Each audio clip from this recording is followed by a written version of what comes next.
ஒரு டிக்கெட் 4 படம் உங்கள் டிஸ்னி பிளஸ் ஹாட்ஸ்டாரில்.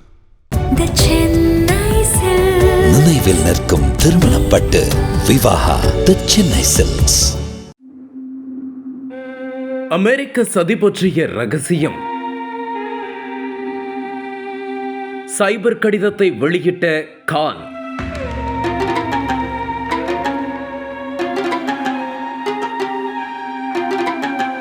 இனி இம்ரான் கான் என்ன ஆவார்?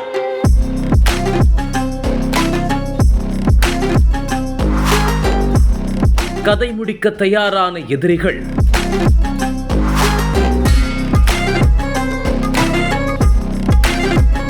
பாகிஸ்தான் அரசியலில் புது பரபரப்பு.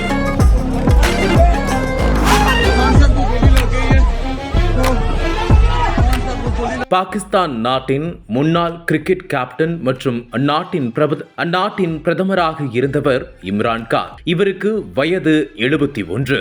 இவர் தெஹ்ரீக் இ இன்சாஃப் எனும் அரசியல் கட்சியினை நடத்தி வருகிறார். இவர் பாகிஸ்தான் நாட்டில் கடந்த 2018ஆம் ஆண்டு ஆகஸ்ட் மாதம் நடந்த தேர்தலில் வெற்றி பெற்று சில கூட்டணி கட்சிகளின் ஆதரவுடன் பிரதமராக பொறுப்பேற்றார். தொடர்ந்து பதவி வகித்து வந்த இம்ரான் கான் கடந்த 2022 மார்ச் 27ஆம் தேதியன்று ஒரு பேரணியில் தன்னை பதவியில் இருந்து நீக்க அமெரிக்க அரசு பாகிஸ்தான் அரசுக்கு ஒரு ரகசிய தகவல் அனுப்பி சதி செய்ததாக அதிர்ச்சி தகவலை கூறினார். அந்த ரகசிய தகவலை பேரணியில் எல்லோர் முன்னிலையிலும் போட்டுடைத்தார். தொடர்ந்து பேசிய இம்ரான் கான் அந்த சதி திட்டமானது வாஷிங்டன் நகரில் உள்ள பாகிஸ்தான் தூதரகத்தில் இருந்து வந்ததாக தகவல் தெரிவித்தார். மேலும் அந்த தகவலை உறுதி செய்யும் வகையில் தனது ஆதரவாளர்களிடம் சதி தொடர்பான கடிதம் தன்னிடம் உள்ளதாக கூறி கூட்டத்தினரை பார்த்து ஒரு கடிதத்தை காட்டினார். இந்த சம்பவம் அப்போது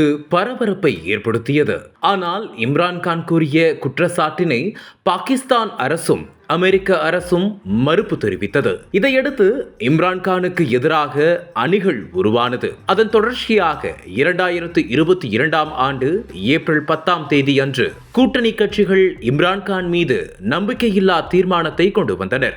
இதையடுத்து நம்பிக்கையில்லா தீர்மானத்தின் விளைவாக இம்ரான் கான் பதவி இழந்தார். இதற்கிடையில் இம்ரான் கான் ஆட்சி காலத்தில் பல குற்றச்சாட்டுகள் அவரின் மீது எழுந்தது. இம்ரான் கான் வெளியிட்ட ரகசிய செய்தி குறிப்பு சைஃபர் என அழைக்கப்படுகிறது. ஒரு முன்னாள் பிரதமராக இருந்தும் அதனை பொதுவெளியில் அம்பலப்படுத்த முயன்றதால் அரசாங்க ரகசியத்தை காக்க தவறியதாக அவர் மீது புகார் எழுந்தது. மேலும் அரசாங்க ரகசியத்தை காக்க தவறிய குற்றத்தில் அவர் மீது அதிரடியாக வழக்கு பதிவு செய்து நடவடிக்கை எடுக்கப்பட்டது.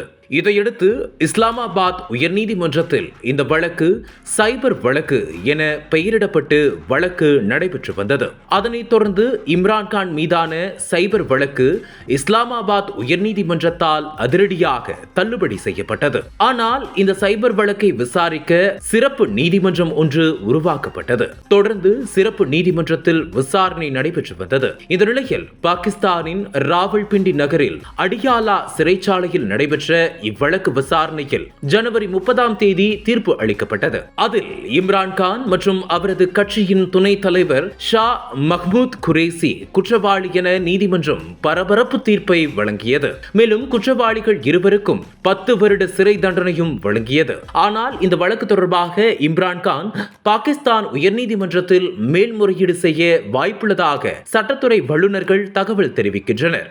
இந்த முக்கிய தீர்ப்பினால் வருகிற பிப்ரவரி 8ஆம் தேதி பாகிஸ்தான் நாட்டில் நடைபெறவுள்ள பொது தேர்தலில் இம்ரான் கான் போட்டியிடுவது சந்தேகம் என்கின்றனர் அரசியல் விமர்சகர்கள்.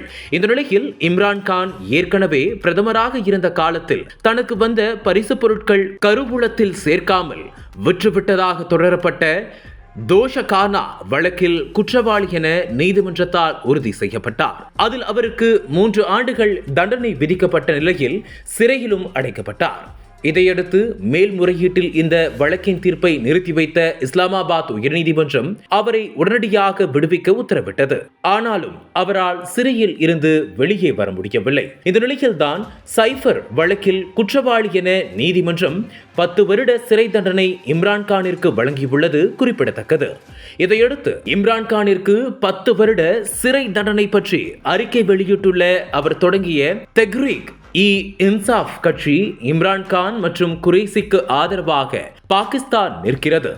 இந்த போலி வழக்கை சட்ட ரீதியாக எதிர்கொண்டு வெல்வோம் என இம்ரான்கான் ஆதரவாளர்களிடம் நம்பிக்கை தெரிவித்துள்ளது. பாகிஸ்தானின் முன்னாள் பிரதமர் இம்ரான்கானுக்கு அடுத்தடுத்து வழக்குகளில் தண்டனை விதிக்கப்பட்ட சம்பவம் பரபரப்பை ஏற்படுத்தியுள்ளது. இந்த சம்பவம் உலக அளவில் பேசுபொருளாக மாறியுள்ளது. அனல் பறக்கும் செய்திகளை அப்டேட் செய்து கொள்ள நக்கீரன் களத்தை இப்பவே சப்ஸ்கிரைப் பண்ணுங்க.